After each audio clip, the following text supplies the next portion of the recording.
Uneducated, unfiltered, unhinged. This is the Mangina Dialogues. We at it again with your host Nick Scopes and the Gwegolicious. You know how we do, cause you know we keeping it gangster and silly.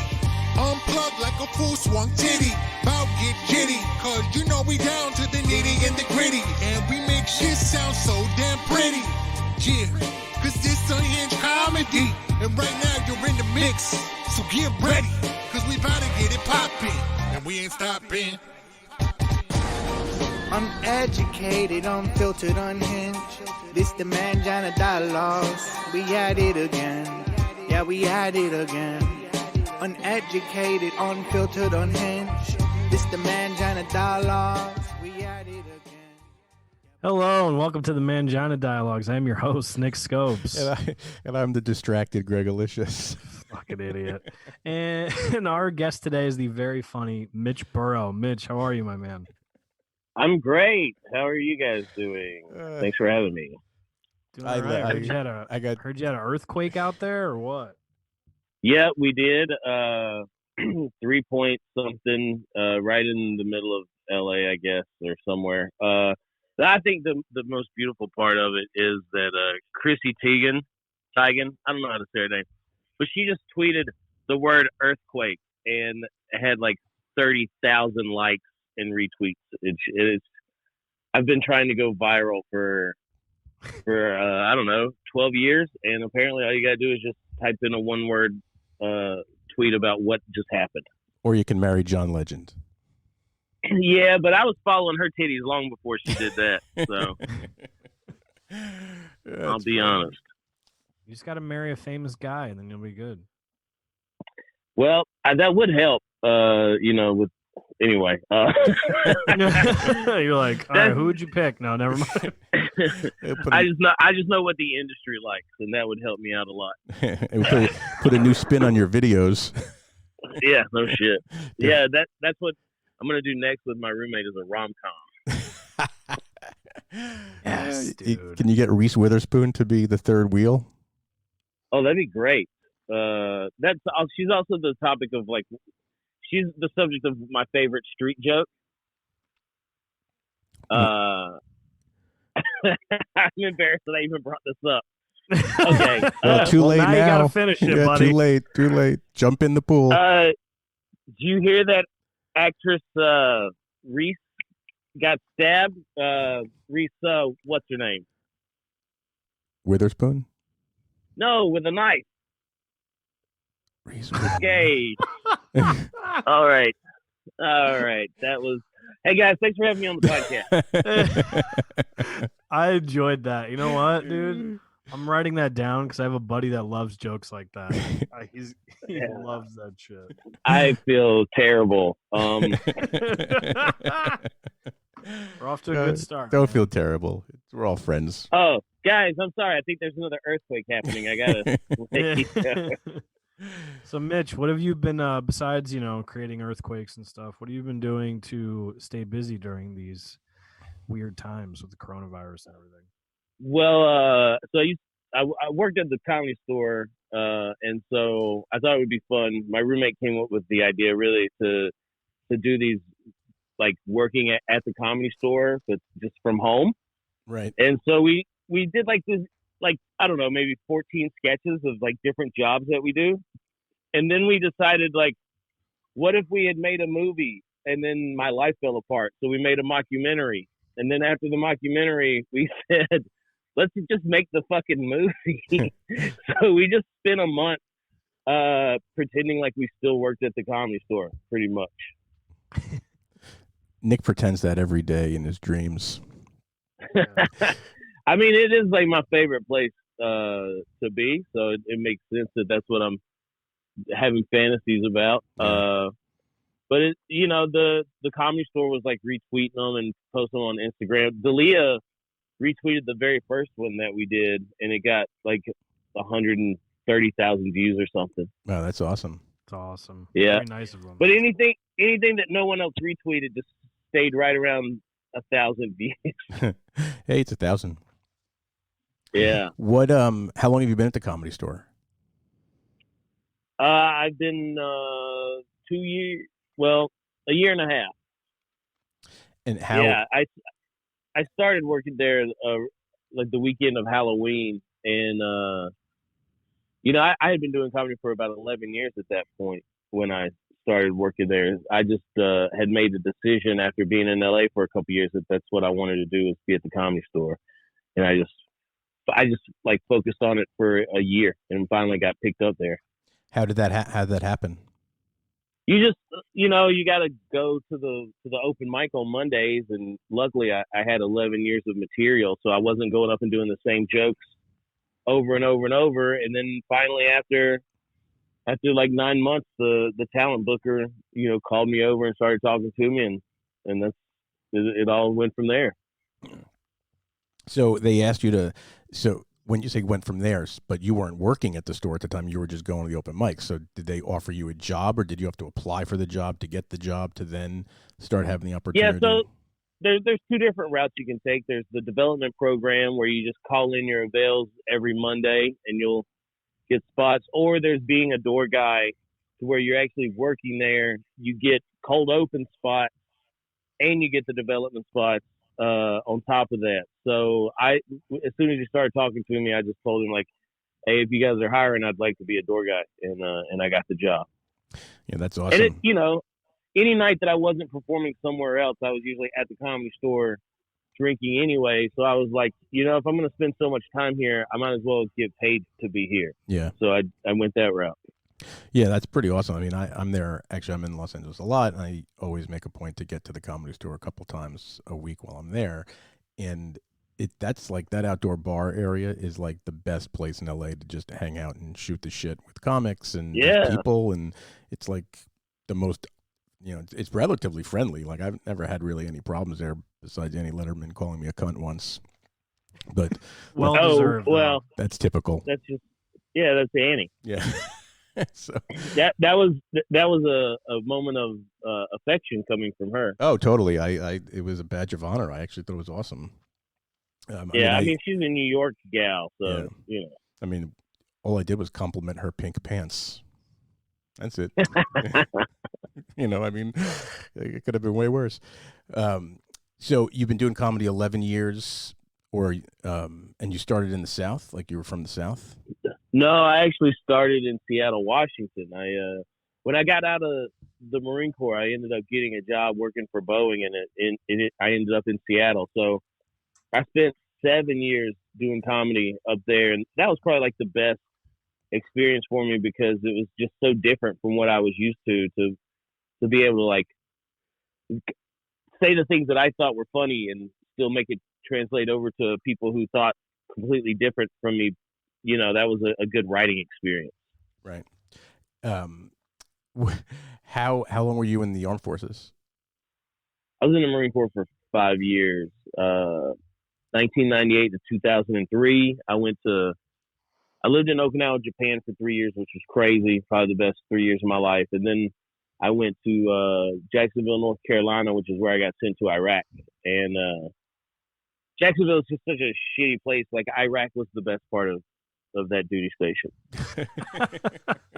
God damn, was that bad? It sucks, man. They got like 1,000 tattoo parlors, 20 strip clubs, and a super Walmart, and then that's pretty much it. That really sums up that place, I'd say. Isn't that where Fred Durst is from? There. Isn't Fred Durst from like Jacksonville, Florida? No, so I was in Jacksonville, North Carolina. Oh, North Carolina. I'm sorry. Yeah. Jacksonville, Florida is where the University of Georgia and the Florida Gators meet once a year to play football. And that place is a huge shithole as well.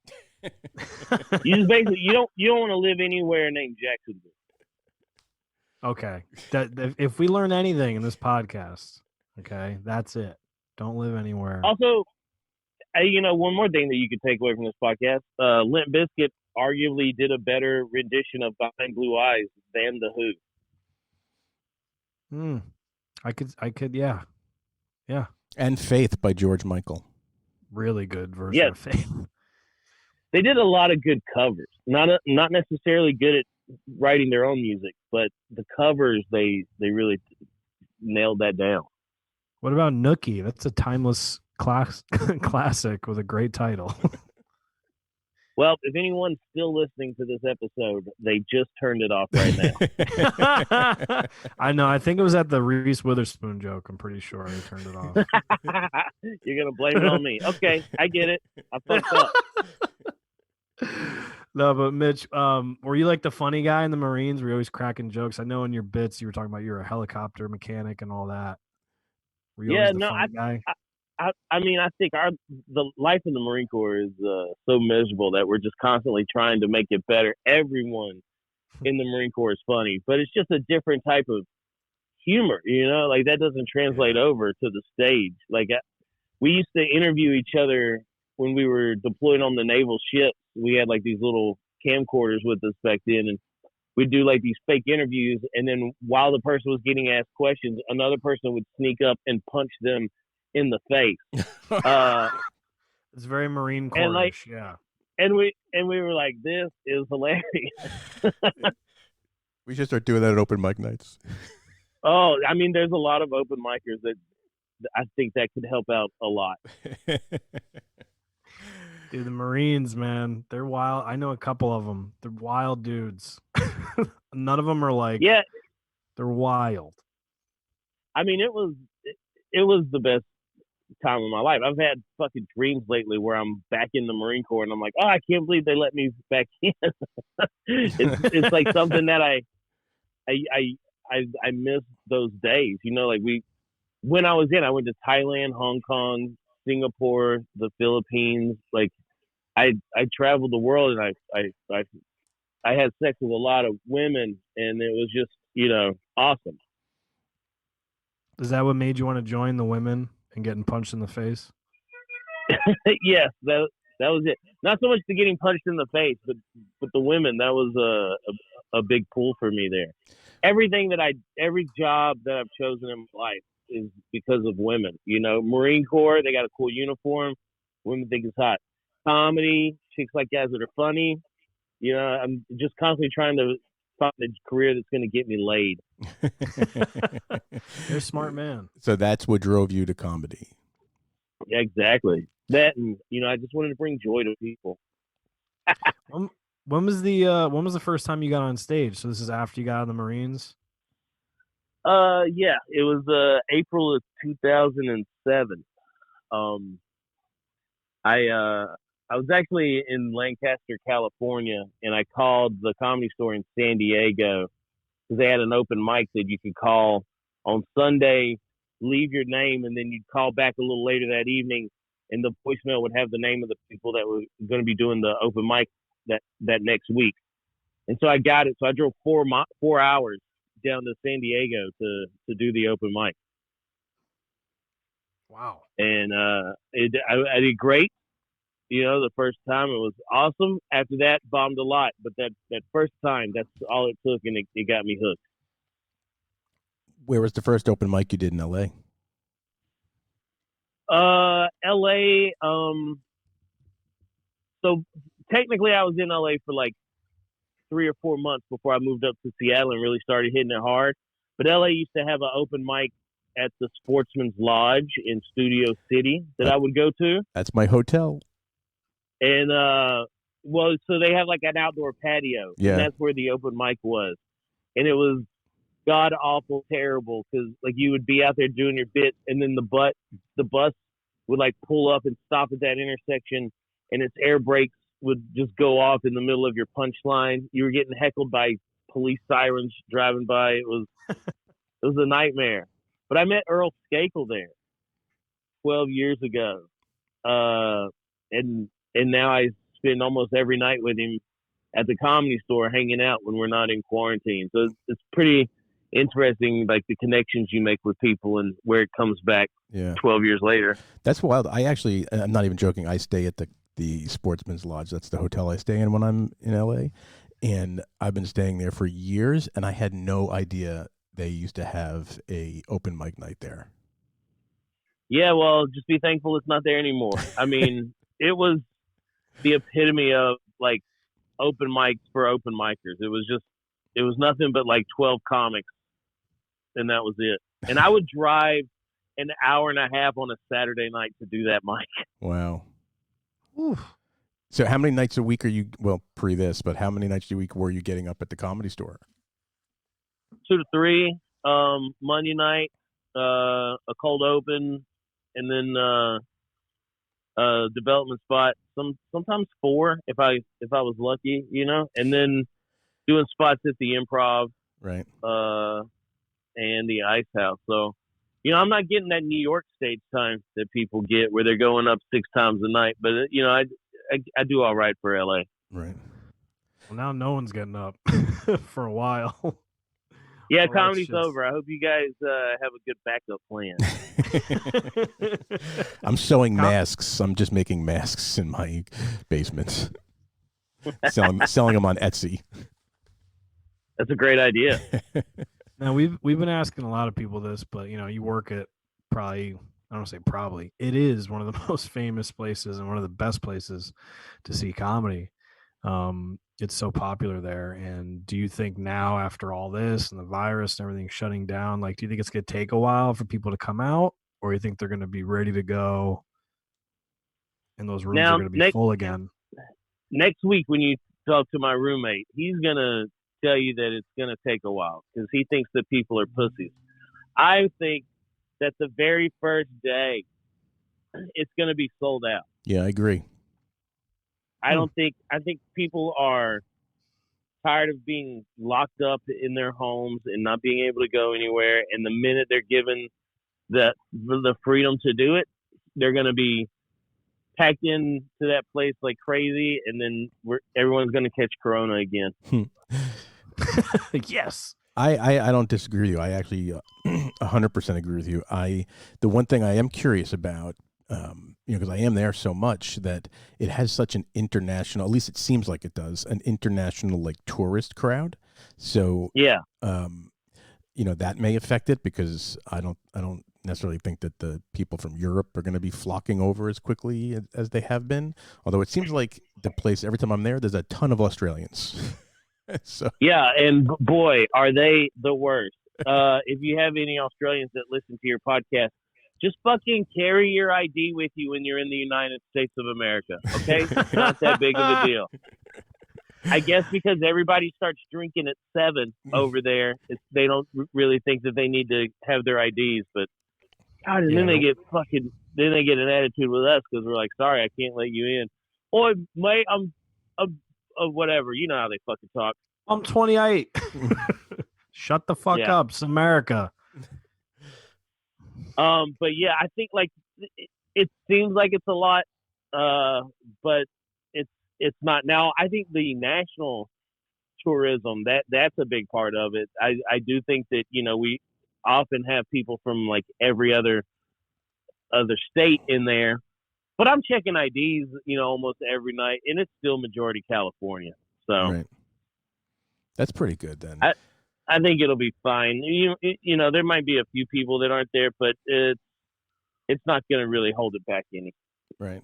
Have you heard at all when they might project? I mean, I know obviously everyone's guessing at this point, but any idea what? No, but I haven't. But I will say this: one of the main people that run the place, he shut it down before it was a law to shut it down. Right. I think he's kind of concerned about the public's well-being. So even if the first day they say okay, you can open your doors back up, we might not actually be the first ones to do that.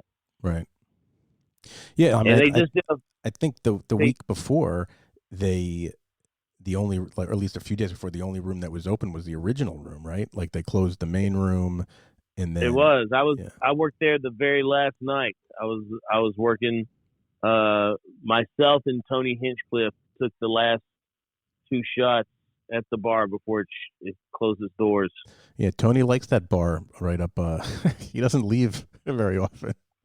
No, that's the place to be. Sure is. And I'll tell you, it's interesting. The Comedy Store, I'm glad that it's been as successful as it has, because they've just been able to take care of the employees and comics there during this time. So it's been a good place. I'm glad I decided to start working there. How did those shows go the other night that they did? Well, the show in the original room was sold out. It was great. There was a weird feeling in the air, and the comics coming on stage obviously had to.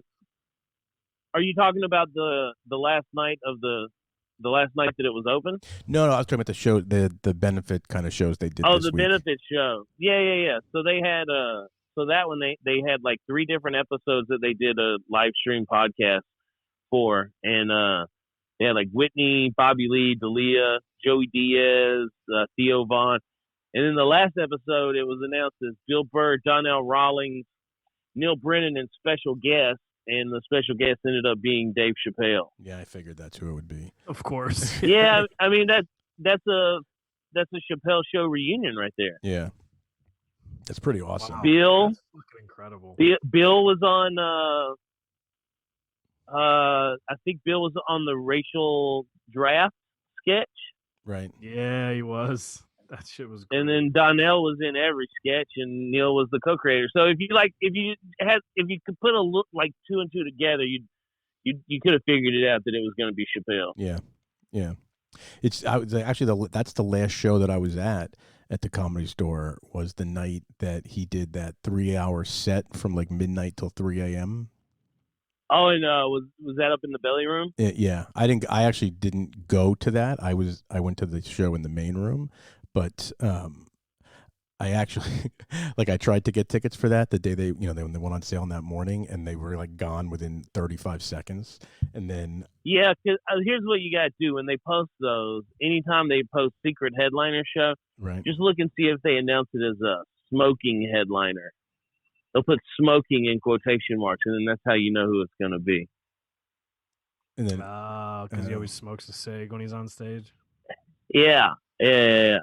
Also, you know what? If you just work at the Comedy Store and have him come in a couple nights, and eventually you just won't even care. You'll be so fucking over having to work till 3 o'clock in the morning that when you hear that he's pulling into the driveway, you'll be like, okay, I feel sick. I'm going home. Well, that's what I was going to say, is that when, like, I was like, oh, I got to get tickets to this secret show, I figured it was, one of a few people. And then when I heard the next day that he went from 12 to 3 a.m., I was so relieved that I didn't get those tickets, because I'm like, first of all, the room's so small, you can't get up and leave, right? And otherwise, you're like, who's the fucking asshole who's leaving Dave Chappelle's midnight 3-hour show?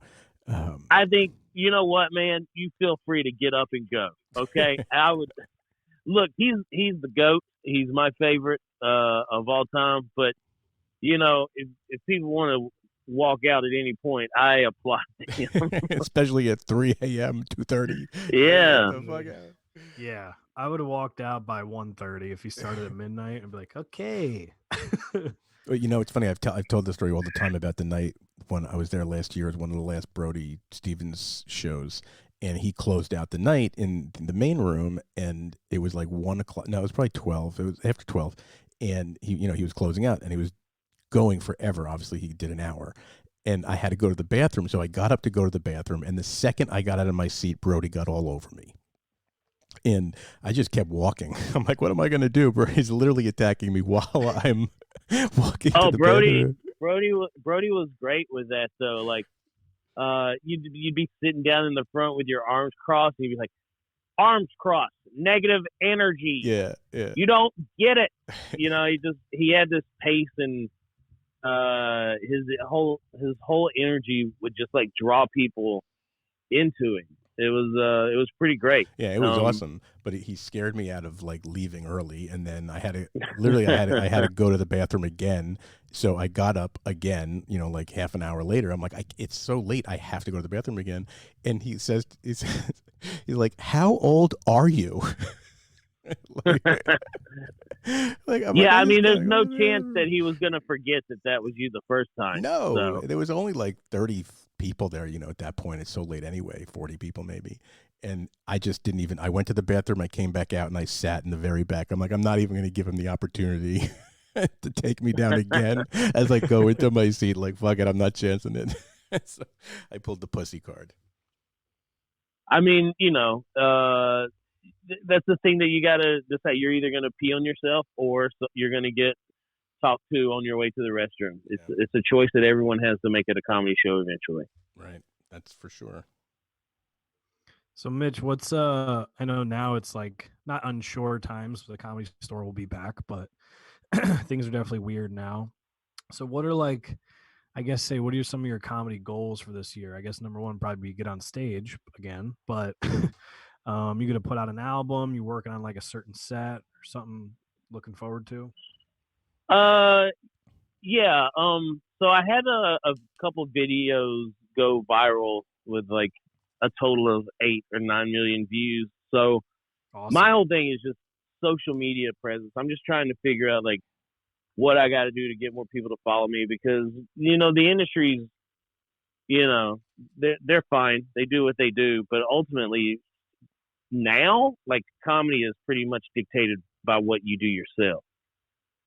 Yeah. So podcasts, getting a good podcast that people are going to want to listen to and be a part of. That's the goal. And just like a good sketch group for videos online. So that's you're doing those with your roommate. Yeah. So the videos we started doing, and we're kind of like starting to branch out now. So after we did the door guy stuff was like we did a mockumentary and then we did almost like a buddy cop kind of movie. And so we asked people like what the next genre they would want to see was, and we're going with a film noir now. We're shooting a fake film noir movie, and we just want to keep making little like short films, 5 minutes, and get those posted, and then hopefully. This is Los Angeles, so there's production companies looking for all kinds of dumb shit. Maybe we'll get something. How are you shooting it? Are you shooting it on what kind of equipment are you shooting it on? All iPhone. Wow. It is anyone can be a filmmaker these days. Yeah, no, I've seen them. They're super funny. I was curious if it was iPhone or you guys were using regular, better, expensive equipment, but it looks. I have a good. DSLR, but the iPhones are just so easy to use, and iMovie is a great editing tool to do. And then if I have anything like outside of what that can handle, like I have a few people that I can reach out to, and they can help me. Color correcting is like the big thing with making it look like a real movie. No, for sure. So what before we wrap up, like what's your favorite part about working at the Comedy Store? Oh, the pussy I get. Are they hiring? No. It's an actual rather dry job when it comes to that. What I would say my favorite part of working there is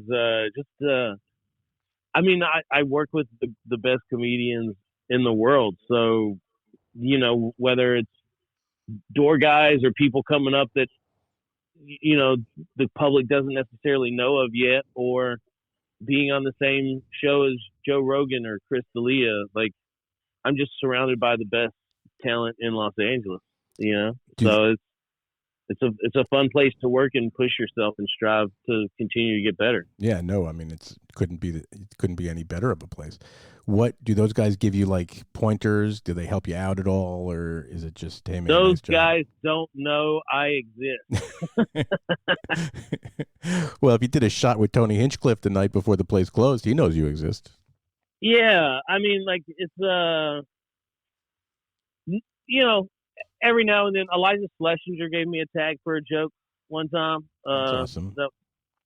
I'm always open to hearing what other people think would work and be good on something. So, yeah, but it's not like a mentorship program. Yeah, no, I know. Where you sit down and but yeah, like every now and then someone will be like, oh, it would be funny if you did this.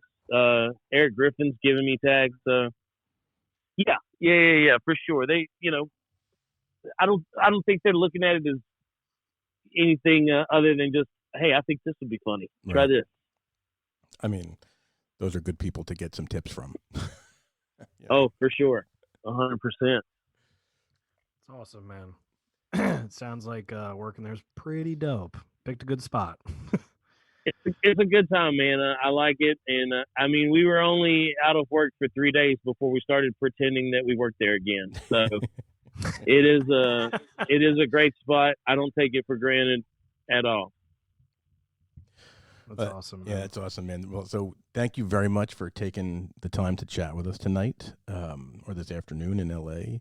And anything you want to plug? What's your Instagram is just by your name, right? Yeah, it's just Mitch Burrow. So Instagram, Twitter, Mitch Burrow. Facebook is the same thing. Venmo is Mitch-Burrow. You can contact me on any social media platform, especially if you're sending money. Send money. But yeah, just go check out my IGTV for the door guy videos and the other stuff that we're putting out. Thanks so much, dude. Man. Thanks very much. Appreciate the time, and we'll definitely catch up soon. And we look forward to talking to your roomie. Yeah, man. Thanks for having me, guys. I appreciate it. Thanks a lot, dude. Stay safe. All right. Bye.